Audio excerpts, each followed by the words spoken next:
Well, good morning, everybody. Welcome to the Midweek Connection. I hope that you're having a good day already, and maybe we can bring a little cheer your way with our thoughts today. I wanted to talk today.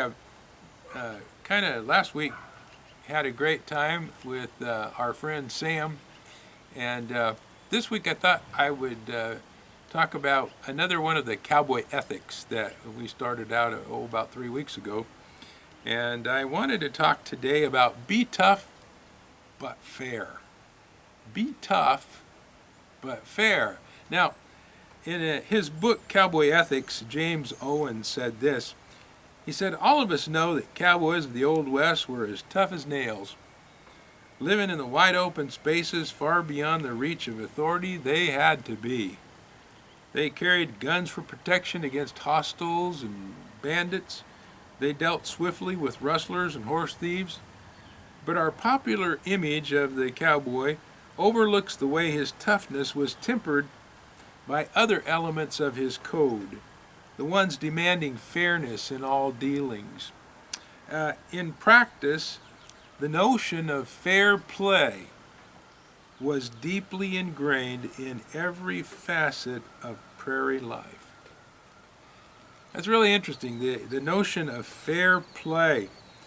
Cowboys who were on the open range, and then this, of course, was in the heyday of the cowboy, which was only about a short span of time between like 1870 and 1890, and there was really the heyday of the cowboy. But as we know, they had a code of ethics, and those ethics that were started then fall back to us today, and we can learn from them. But one of the things that's really important was that they learned how they were honor bound, and that they learned how to give a square deal, as Teddy Roosevelt called it, a square deal, and they depended on others to treat them the same way. In fact, this code was so important, it really helped raise the odds against not being able to survive in such a tough and a harsh land. So this sense of fair play was really, really important. For example, hospitality was one of the things that was extended to anybody that came through. If you lived out in the open where there was nobody for miles around, if you were a cowboy and you came through and nobody was home, it was understood you could go into the home, you could eat what you needed, take what you needed, and leave without paying for it. But it was understood that if that same thing applied to you as well when you were in your own home, if somebody came to your home, they could do the same thing. So this sense of fair play, of treating others the way you want to be treated, was very, very important to the cowboy. There's a story told of a greedy rancher one time who had two cowhands come through, and they were hungry, and they were understanding this sense of fair play, and he fed them dinner, but then he charged them 50 cents for their meal.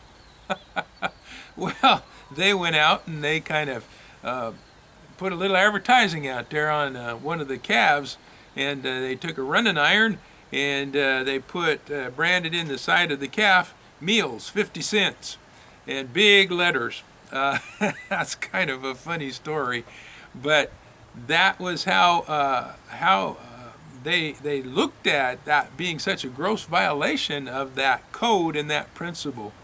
If a person was hungry, you fed them, you took care of them, and you met their needs as if you would meet your own. Interesting, kind of an aside to that too, is that if you were a rancher and a cow came onto your place, lots of times the ranchers would just keep those cows, because sometimes it could mean a 25, 50-mile trip to get that cow back to its place where it came from. But they would take it and they would feed it, and they would take it to market, sell it, and it was understood then that if they did sell it, that they gave that profit to the rancher who that cow belonged to. a sense of fair play was very much a part of this life. In fact, they depended upon this sense of fair play. Under the cattle country code, if you will, a definition of fair play was a deal. A handshake was as good as a written contract, and there was no such thing as backing out on debt. I think about that. These cowboys in the Old West, they had a golden rule, if you will, that they didn't learn necessarily in Sunday school. They did unto others as they expected others to do to them.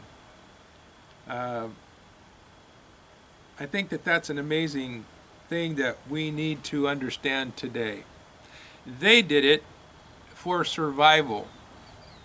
But you know what? In a very real sense today, we need to do that for survival as well.